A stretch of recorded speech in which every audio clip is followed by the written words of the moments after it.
পশ্চিম মেদিনীপুরের ঘাটাল মহকুমার বিস্তীর্ণ এলাকা এখনো জলমগ্ন।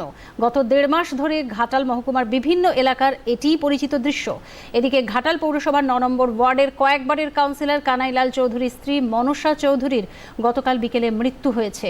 বুক সমান জলে কলার ভেলায় করে দাহ করার জন্য তার মৃতদেহ শ্মশানের উদ্দেশ্যে নিয়ে যাওয়ার দৃশ্য দুর্ভোগ পীড়িত ঘাটালবাসীর কাছে সাধারণ চিত্র হয়ে উঠেছে।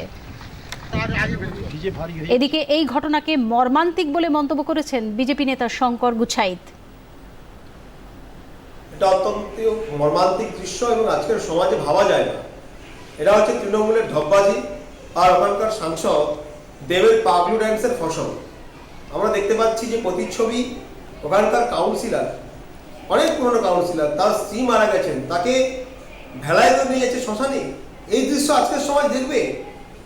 আমরা বলতে চাই, ঘাটাল মাস্টার প্ল্যানের নাম করে তৃণমূল যেভাবে মানুষকে বোকা বানাচ্ছে, ঘাটালের মানুষকে, সেটা চিরন্তর চলছে।